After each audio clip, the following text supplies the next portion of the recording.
Thank you very much. It's very familiar territory, news conferences, because we used to give them on a almost daily basis. I think we probably maybe won the nomination because of news conferences, and it's good to be with you. We stopped giving them because we were getting quite a bit of inaccurate news, but I do have to say that, and I must say that I want to thank a lot of the news organizations here today, because they looked at that nonsense that was released by maybe the intelligence agencies, who knows, but maybe the intelligence agencies, which would be a tremendous blot on their record if they in fact did that, a tremendous blot, because a thing like that should have never been written, it should never have been had, and it should certainly never have been released. But I want to thank a lot of the news organizations, for some of whom have not treated me very well over the years, a couple in particular, and they came out so strongly against that fake news and the fact that it was written about by primarily one group and one television station. So I just want to compliment many of the people in the room. I have great respect for the news and great respect for freedom of the press and all of that, but I will tell you there were some news organizations, with all that was just said, that were so professional, so incredibly professional, that I've just gone up a notch as to what I think of you, okay? All right.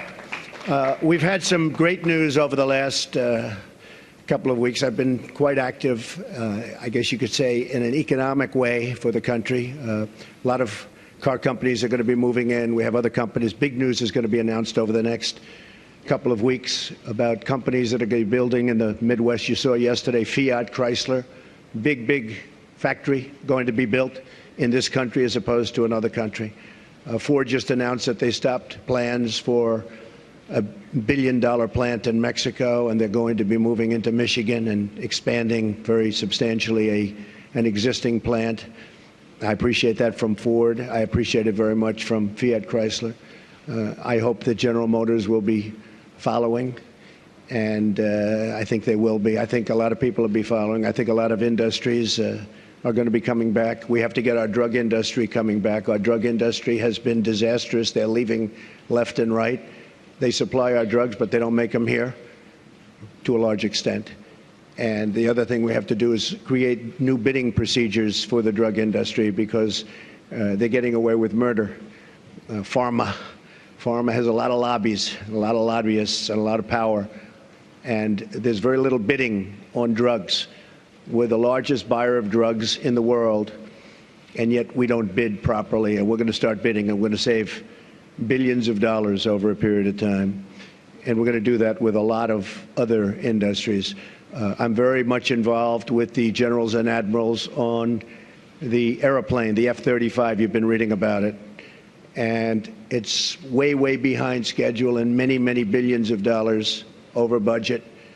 I don't like that. And the admirals have been fantastic. The generals have been fantastic. I've really gotten to know them well. And we're going to do some big things on the F-35 program and perhaps the F-18 program. And we're going to get those costs way down, and we're going to get the plane to be even better, and we're going to have some competition, and it's going to be a beautiful thing. So we've been very much involved, and other things. We had Jack Ma. We had so many incredible people coming here. Mr. Arnault. They're going to do tremendous things in this country, and they're very excited. And I will say, if the election didn't turn out the way it turned out, they would not be here. They would not be in my office. They would not be in anybody else's office. They'd be building and doing things in other countries. So there's a great spirit going on right now, a spirit that many people have told me they've never seen before, ever. We're going to create jobs. I said that I will be the greatest jobs producer that God ever created, and I mean that. I'm going to work very hard on that. We need certain amounts of other things, including a little bit of luck, but I think we're going to do a real job, and I'm very proud of what we've done, and we haven't even gotten there yet. I look very much forward to the inauguration. It's going to be a beautiful event. We have great talent, tremendous talent, and we have all of the bands, or most of the bands, from the different segments of the military. And I've heard some of these bands over the years. They're incredible. We're going to have a very, very elegant day. The 20th is going to be something that will be very, very special, very beautiful. And I think we're going to have massive crowds because we have a movement. It's a movement like the world has never seen before. It's a movement that a lot of people didn't expect. And even the polls, although some of them did get it right, but many of them didn't. And that was a beautiful scene on November 8th as those states started to pour in. And we focused very hard on those states, and they really reciprocated. And those states are going to have a lot of jobs, and they're going to have a lot of security. They're going to have a lot of good news for their veterans. And by the way, speaking of veterans, I appointed today the head secretary of the Veterans Administration, David Shulkin, and we'll do a news release in a little while, tell you about David. He's fantastic. He's fantastic. He will do a truly great job. One of the commitments I made is that we're going to straighten out the whole situation for our veterans. Our veterans have been treated horribly. They're waiting in line for 15, 16, 17 days. Cases where they go in and they have a minor early stage form of cancer and they can't see a doctor. By the time they get to the doctor, they're terminal. It's not going to happen. It's not going to happen. So David is going to do a fantastic job. We're going to be talking to a few people also to help David. And we have some of the great hospitals of the world going to align themselves with us on the Veterans Administration, like the Cleveland Clinic, like the Mayo Clinic, a few more that we have. And we're going to set up a group. These are hospitals that have been the top of the line, the absolute top of the line. And they're going to get together with their great doctors. Dr. Toby Cosgrove, as you know, from the Cleveland Clinic, has been very involved. Ike Perlmutter has been very, very involved, one of the great men of business. And we're going to straighten out the VA for our veterans. I've been promising that for a long time. It's something I feel very, very strongly. So you'll get the information on David, and I think you'll be very impressed with the job he does. We looked long and hard. We interviewed at least 100 people, some good, some not so good, but we had a lot of talent, and we think this selection will be something that will, with time, straighten it out, and straighten it out for good, because our veterans have been treated very unfairly. Okay, questions? Yes, John? Mr. President-elect, thank you so much. Thank you. Appreciate it. A couple of aspects of the intelligence briefing that you received on Friday that we're looking for further clarification on. Sure. First of all, did the heads of the intelligence agencies provide you with a two-page summary of these unsubstantiated allegations? And secondly to that, on the broader picture, do you accept their opinion that Vladimir Putin ordered the hack of the DNC and the attempted hack of the RNC?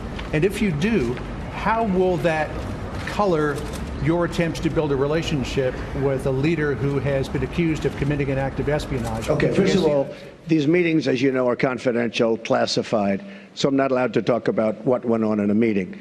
But we had many witnesses in that meeting, many of them with us. And I will say again, I think it's a disgrace that information would be let out. I saw the information, I read the information outside of that meeting. It's all fake news. It's phony stuff. It didn't happen. And it was gotten by opponents of ours, as you know, because you reported it, and so did many of the other people. It was a group of opponents that got together, sick people, and they put that crap together. So I will tell you that not within the meeting, but outside of the meeting, somebody released it. It should never have been, number one, shouldn't have even entered paper, but it should never have been released. But I read what was released, and I think it's a disgrace. I think it's an absolute disgrace. As far as hacking, I think it was Russia, but I think we also get hacked by other countries and other people.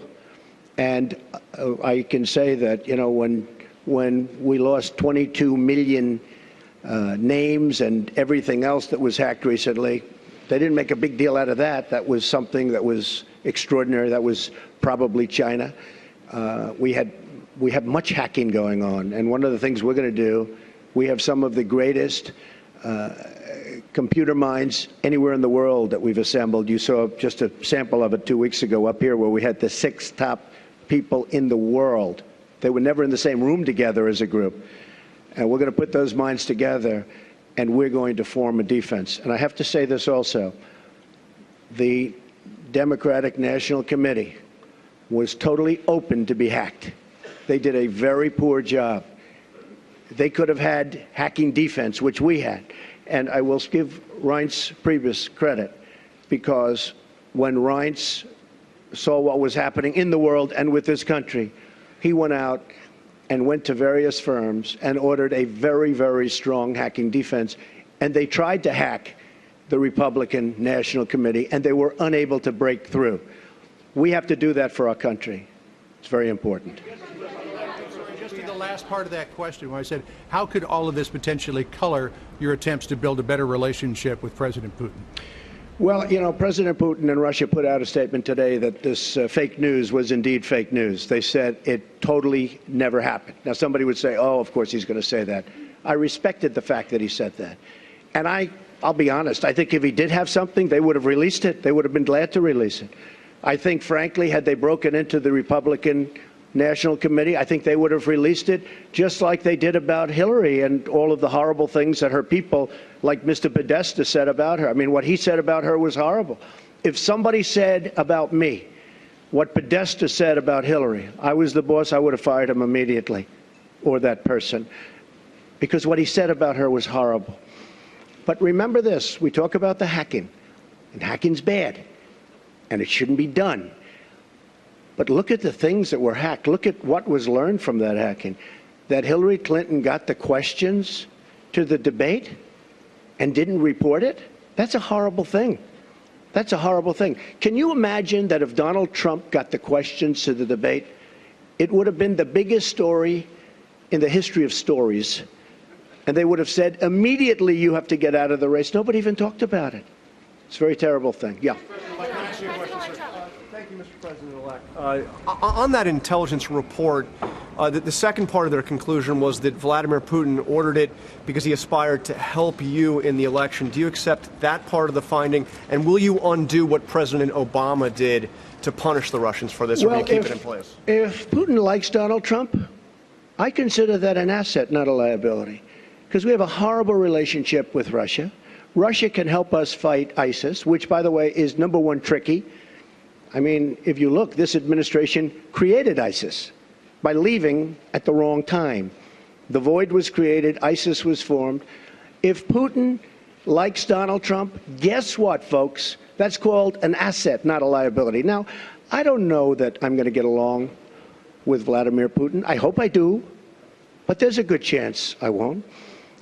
And if I don't, do you honestly believe that Hillary would be tougher on Putin than me? Does anybody in this room really believe that?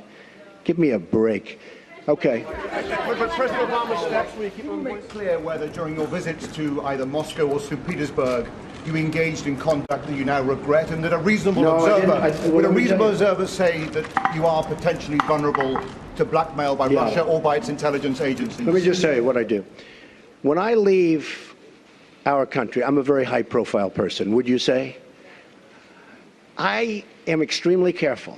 I'm surrounded by bodyguards. I'm surrounded by people.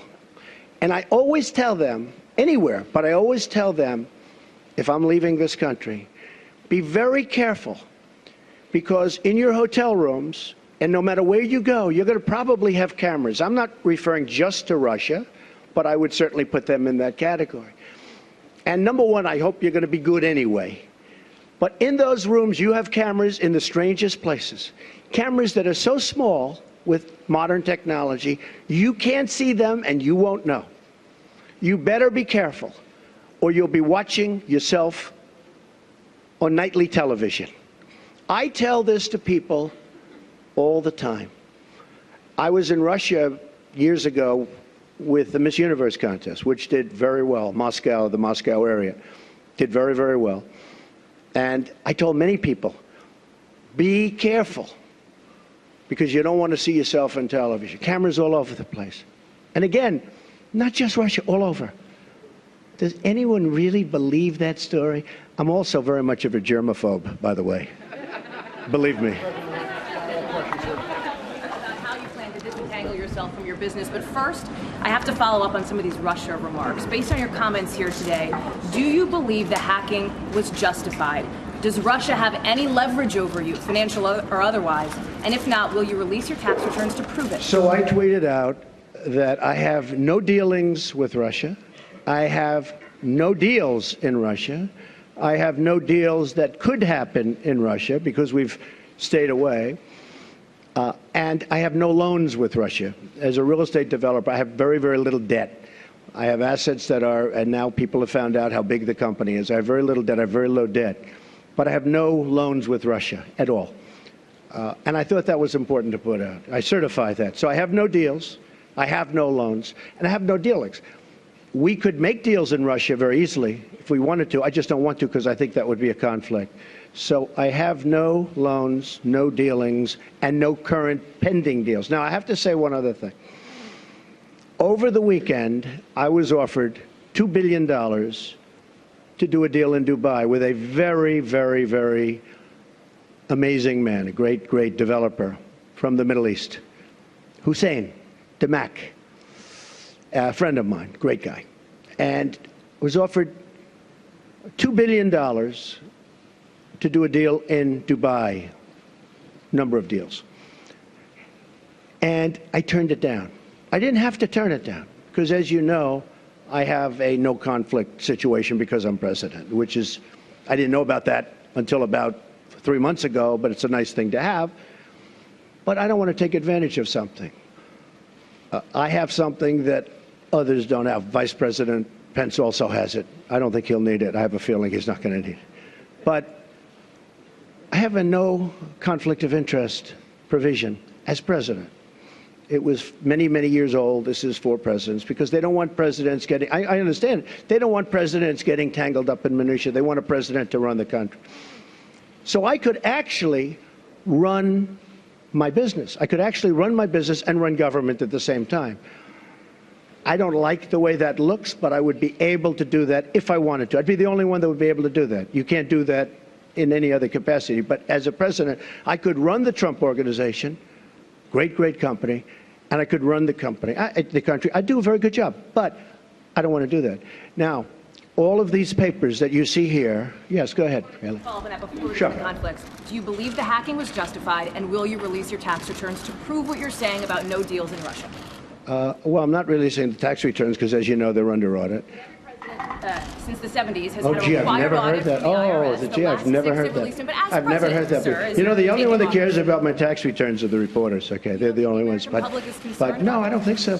I won. Do you believe? I mean, the I hacking- became president. No, I don't think they care at all. I don't think they care at all. I think you care. I think you care. First of all, you learn very little from a tax return. What you should do is go down to federal elections and take a look at the numbers. And actually, people have learned a lot about my company, and now they realize my company is much bigger, much more powerful than they ever thought. We're in many, many countries, and I'm very proud of it. And what I'm going to be doing is my two sons, who are right here, Don and Eric, are going to be running the company. They are going to be running it in a very professional manner. They're not going to discuss it with me. Again, I don't have to do this. They're not going to discuss it with me. And with that, I'm going to bring up Sherry Dillon, and she's going to go, these papers are just some of the many documents that I've signed, turning over complete and total control to my sons. Thank you very much. Here you go. Thank you. Thank you, Mr. Trump. Trey Yanks with One American News. What is your response to your critics that say not only you, but also your cabinet is filled with conflicts of interest?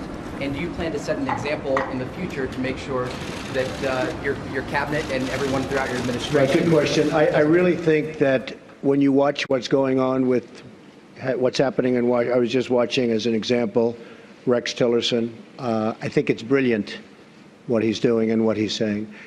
I watched yesterday, as you know, our great senator who is going to be a great attorney general, and he was brilliant. And what people don't know is that he was a great prosecutor and attorney general in Alabama, and he was brilliant yesterday. So I really think that I think we have one of the great cabinets ever put together. And we've been hearing that from so many people. People are so happy. You know, in the case of Rex, he ran incredibly ExxonMobil. When there was a find, he would get it. When they needed something, he would be there. A friend of mine who's very, very substantial in the oil business, Harold Hamm, big supporter, he said, there's nobody in the business like Rex Tillerson. And that's what we want. That's what I want to bring to government. I want to bring the greatest people into government because we're way behind. We don't make good deals anymore. I say it all the time at speeches. We don't make good deals anymore. We make bad deals. Our trade deals are a disaster. We have hundreds of billions of dollars of losses on a yearly basis, hundreds of billions with China on trade and trade imbalance, with Japan, with Mexico, with just about everybody. We don't make good deals anymore. So we need people that are smart. We need people that are successful. And they got successful because, generally speaking, they're smart. And that's what I put. I'm very proud of the cabinet. I think they're doing very well. It's very interesting how it's going, but I think they're doing very, very well. Thank you, Mr. President-elect. I wanted to ask a few questions on Obamacare. Yeah. Can you be specific on what guidance you're giving congressional Republicans on the timeline for repeal and replace? Sure. Whether it needs to be simultaneous or Finally, Obamacare. I thought it was never going to be asked. I also wanted to ask you, though, if you have outlined a plan for what you want the replace package to look like. Would it guarantee coverage for those who have gotten health insurance through the current Obamacare law? You're going to be very, very proud, as not only the media and reporters, you're going to be very proud of what we put forth having to do with health care. Obamacare is a complete and total disaster. They can say what they want. They can guide you any way they want to guide you. In some cases, they guide you incorrectly. In most cases, you realize what's happened. It's imploding as we sit. Some states have over 100% increase. And 17, and I said this 2 years ago, 17 is going to be the bad year. It's going to be catastrophic. Frankly, we could sit back, and it was a thought from a political standpoint, but it wouldn't be fair to the people. We could sit back and wait and watch and criticize. And we could be a Chuck Schumer and sit back and criticize it. And people would come, they would come, begging to us, please, we have to do something about Obamacare. We don't want to own it. We don't want to own it politically. They own it right now. So the easiest thing would be to let it implode in 17. And believe me, we'd get pretty much whatever we wanted, but it would take a long time. We're going to be submitting, as soon as our secretary is approved, almost simultaneously, shortly thereafter, a plan. It'll be repeal and replace. It will be essentially simultaneously. It will be various segments, you understand, but will most likely be on the same day or the same week, but probably the same day, could be the same hour. So we're going to do repeal and replace, very complicated stuff.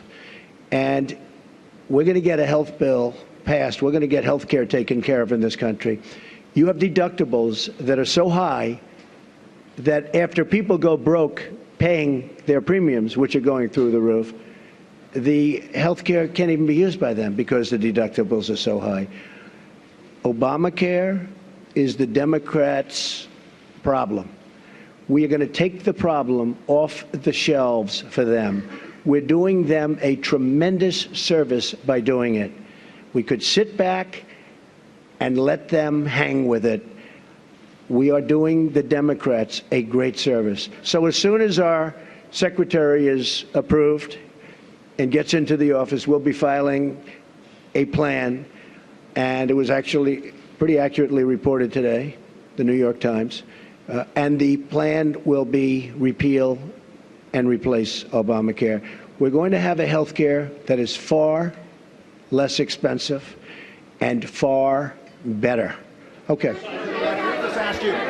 Sir. Mr. President, which one, Mr. President? Well, I was going right Thank here. you. All right, go ahead, then CBS. Okay, President-elect Trump, John Steinberg from Cheddar.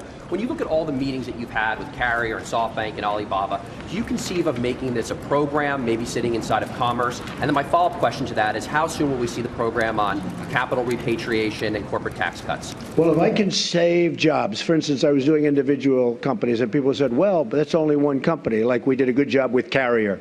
And I want to thank United Technologies, which owns Carrier. But we saved close to 1,000 jobs. And they were gone. And Mike Pence and his staff really helped us a lot. But those were that was a tough one because they announced a year and a half before that they were leaving. So it's always tough when they're building a plant. It's a little tougher than before they start or before they make an announcement. So I want to thank United Technologies. But we've been meeting with a lot of companies. But what really is happening is the word is now out that when you want to move your plant to Mexico or some other place, and you want to fire all of your workers from Michigan and Ohio and all these places that I won for good reason, it's not going to happen that way anymore. You want to move your plant, and you think, as an example, you're going to build that plant in Mexico, and you're going to make your air conditioners or your cars or whatever you're making, and you're going to sell it through what will be a very, very strong border. Not a weak border like it is now. We don't even have a border. It's an open sieve. But you're going to sell through a very strong border. Not going to happen. You're going to pay a very large border tax. So if you want to move to another country, and if you want to fire all of our great American workers that got you there in the first place, you can move from Michigan to Tennessee and to North Carolina and South Carolina. You can move from South Carolina back to Michigan. You can do anywhere. You got a lot of states at play, a lot of competition. So it's not like, oh, gee, I'm taking the competition. Well, you got a lot of places you can move. And I don't care, as long as it's within the United States, the borders of the United States. There will be a major border tax on these companies that are leaving and getting away with murder. And if our politicians had what it takes, they would have done this years ago, and you'd have millions more workers right now in the United States that are 96 million really wanting a job and they can't get. You know that story, the real number. That's the real number. So that's the way it is. Okay, go ahead. I have a question about the Supreme Court and the border Yes. security, but I also want you to ask you about something you said on Twitter this morning. Are we living in Nazi Germany? What were you driving at there? Do you have a problem with the intelligence community? And on the Supreme Court, what's your timeline? You said a while ago you were down to 4. Have you conducted those interviews yet? What's your timeline for nominating? And on the border fence, it now appears clear U.S. taxpayers will have to pay for it up front. What is your plan to get Mexico to pay for it? I got it. You have any more? On the fence. It's not a fence, it's a wall. You just misreported it. We're going to build a wall. I could wait about a year and a half until we finish our negotiations with Mexico, which will start immediately after we get to office, but I don't want to wait. Mike Pence is leading an effort to get final approvals through various agencies and through Congress for the wall to begin. I don't feel like waiting a year or a year and a half. We're going to start building.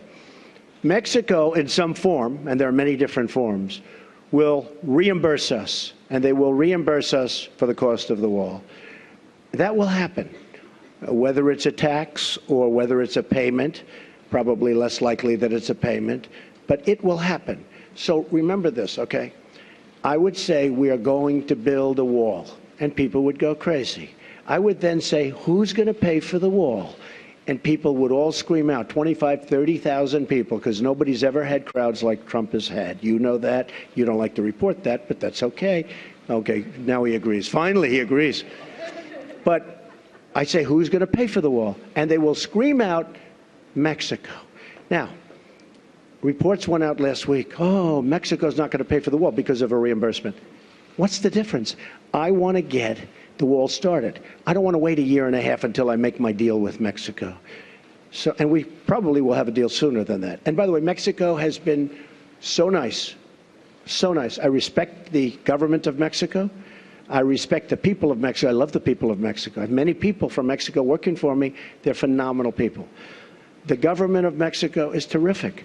I don't blame them for what's happened. I don't blame them for taking advantage of the United States. I wish our politicians were so smart. Mexico has taken advantage of the United States. I don't blame the representatives and various presidents, etc., of Mexico. What I say is we shouldn't have allowed that to happen. It's not going to happen anymore. So in order to get the wall started, Mexico will pay for the wall, but it'll be reimbursed. Okay? Supreme Court judge. So, as you know, I have a list of 20. I've gone through them. We've met with numerous candidates. They're outstanding in every case. They were largely recommended and highly recommended by Federalist Society. Jim DeMint was also very much involved in his group, which is fantastic, and he's a fantastic guy. So between Leo and Jim DeMint and some senators and some Congress people, we have a great group of people. I'll be making the decision on who we will put up for Justice of the United States Supreme Court, a replacement for the great, great Justice Scalia. That will be probably within 2 weeks of the 20th. So within about 2 weeks, probably the second week. I consider the first day because we'll also be doing some pretty good signings. And I think what we'll do is we'll wait till Monday. That will be our really first business day, as opposed to doing it on Friday, because on Friday people are going to have a very good time at the inauguration. And then Saturday, as you know, we're having a big church service and lots of good things are happening. So our first day, and you'll all be invited to the signings, but we'll be doing some pretty good signings on Monday and Tuesday and Wednesday and Thursday and Friday, and then also the next week. And you're all invited. But on the Supreme Court, I'll be making that decision, and it'll be a decision which I very strongly believe in. I think it's one of the reasons I got elected. I think the people of this country did not want to see what was happening with the Supreme Court. So I think it was a very, very big decision as to why I was elected. The tweet that you had this morning about are we living in Nazi Germany, what were you driving at there? What are you trying to tell them? I think it was disgraceful that the intelligence agencies allowed any information that turned out to be so false and fake out. I think it's a disgrace. And I say that, and that's something that Nazi Germany would have done and did do. I think it's a disgrace. That information that was false and fake and never happened got released to the public. As far as BuzzFeed, which is a failing pile of garbage, writing it, I think they're going to suffer the consequences. They already are. And as far as CNN going out of their way to build it up, and by the way, we just found out I was coming down. Michael Cohen, Michael Cohen is a very talented lawyer. He's a good lawyer in my firm. It was just reported that it wasn't this Michael Cohen they were talking about. So all night long, it's Michael Cohen. I said, I want to see your passport. He brings his passport to my office. I say, hey, wait a minute. He didn't leave the country. He wasn't out of the country. They had Michael Cohen of the Trump Organization was in Prague. It turned out to be a different Michael Cohen. It's a disgrace what took place. It's a disgrace. And I think they ought to apologize to start with Michael Cohen. Since you're attacking us, can you give us a question? Go ahead. No, Mr. President-elect. Go ahead. President-elect, Go ahead. Since you are attacking our news organization, can you give us a chance? Your organization is terrible. You are attacking our news organization. Your organization is terrible. Can you give us a chance to ask a question, sir? Go ahead. Sir, quiet. Quiet. Mr. President-elect. Go ahead. She's asking a question. Don't be rude. President-elect, can you give us a question? Don't be rude. You're attacking us. Can you give us a question? Don't be rude. No, I'm not going to give you a question. I'm not going to give you a question. Can you state categorically? You are fake news. Sir, go ahead. Can you state categorically that nobody... No, Mr. President-elect, that's not appropriate. President Obama went too far with the sanctions he put on Russia after the hacking. Do you think they're I don't say he went too far. And what, no. will you roll them back? No. And what do you think of Lindsey Graham's plan to send you a bill for tougher ones? Plans to send me a bill for what? For tougher sanctions. I hadn't heard Lindsey Graham was going to do that. Lindsey Graham. I've been competing with him for a long time, and he's going to crack that 1% barrier one day. I didn't realize Lindsey Graham's still at it. It's all right. I think Lindsey Graham's a nice guy, actually. I've heard that he's a nice guy, and I've been hearing it. I've been hearing it. Yeah, go ahead. Go ahead. Go ahead. You've been waiting. Go ahead. As far as we understand, the intelligence community... Stand up, please. Yeah, Ian Powell from BBC News. Ian Pannell from BBC News. BBC News, that's BBC another News, beauty. Yeah, thank you. Thank you. As far as we understand it, the intelligence community are still looking at these allegations. It's false news, as you describe it. If they come back with any kind of conclusion that any of it stands up, that any of it is true, will you consider your position? Would you think There's nothing they can come back with. Okay, yes, go ahead. Go ahead. Can you Go ahead. this decision to publish fake news and all the problems that we've seen throughout the media over the course of the election, what reforms do you recommend for this industry here? Well, I don't recommend reforms. I recommend people that are that have some moral compass. I've been hearing more and more about a thing called fake news, and they're talking about people that go and say all sorts of things. But I will tell you, some of the media outlets that I deal with are fake news, more so than anybody. I could name them, but I won't bother. But you have a few sitting right in front of us. So they're very, very dishonest people. But I think it's just something we're going to have to live with. I guess the advantage I have is that I can speak back. When it happens to somebody that doesn't have that kind of a megaphone, they can't speak back. It's a very sad thing. I've seen people destroyed.